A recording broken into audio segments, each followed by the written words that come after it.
Alright, welcome back to another Dokkan Battle video. So I wanted to cover up what a hypothetical EZA would look like for this guy. Now he does already have kind of like an amazing base kit, so it's kind of hard to say what he's going to do post EZA. So this is more just like speculation than anything. But as you can see here, he has the greatly raised attack and defense for 1 turn and then 3 turns, and then also this part, which I'm kind of scared about. Then he has the attack 77%, which is just guaranteed, and then only does he get defense with pure Saiyans or hybrid Saiyans. And then the high chance to evade, and then the high chance to crit for 7 turns.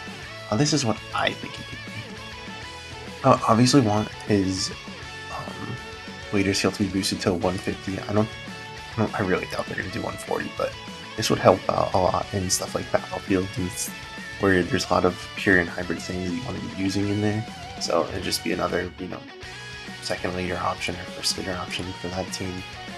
I do want his greatly raised attacks to hopefully be for 3 and 5 turns, similar to like how units like Zamasu and Goku Black have it, where it's just a long time to build up. But I think theirs is for 7 turns and 5 turns.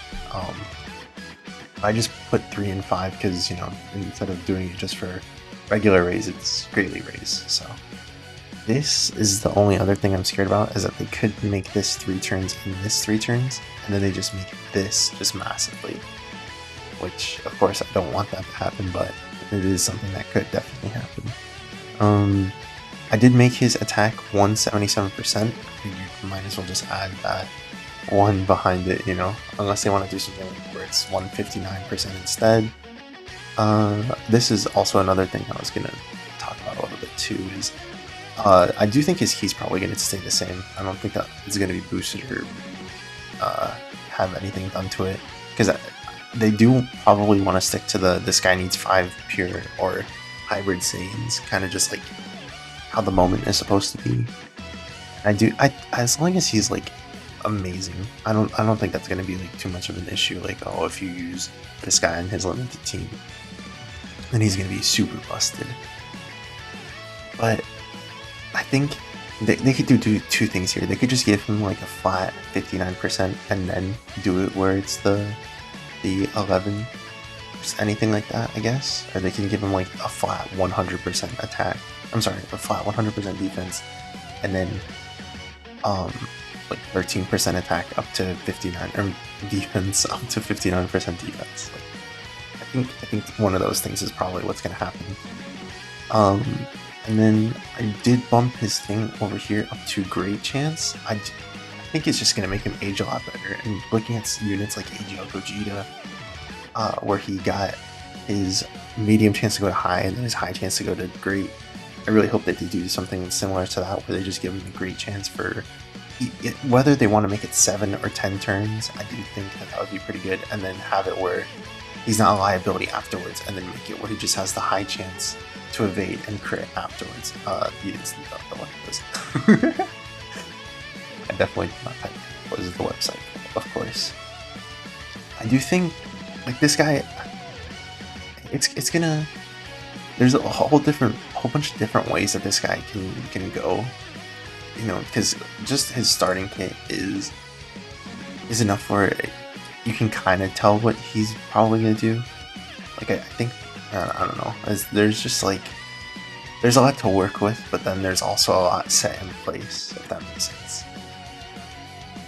Like, if it all depends on what they want to buff. They want to make it where maybe you don't need the pure hybrid Saiyans, like maybe you only need 3 instead, and then, this is, I don't know, 33%, like how I put it over here, but then he has like 100% guaranteed.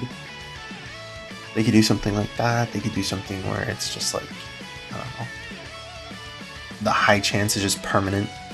That's what one of my friends said, is that they're just going to make it where the high chance is permanent. Which, I don't know, I really wish that they're going to buff this, because it's going to help him age a lot better if they do. But that is definitely something that can happen. And then the only other thing I could think of is that, like, for the super attack effects, is that this could just go to bump to 3 turns, and then instead of this being 5 turns, it's just going to be massively lower defense, which, again, like I said, that's probably worst case scenario. We really don't want this to be turned into a massively, just because it's like as of right now we don't really have a stage where we need to lower the enemy's defense at all. But other than that, I know this was kind of a shorter video, but other than that, I really hope that this guy's EZA is really good. We're almost in February and they haven't really said when this guy's EZA is going to come out, but I'm sure that we'll see it most likely in the Kid Goku celebration details, where it's just like, oh, okay, this guy's going to be coming out, and then we'll see his details maybe either in the middle of the month or the end of the month. It all depends on what they want to drop it. I am kind of excited for this guy. Obviously, I'm so excited for the 8th year anniversary units.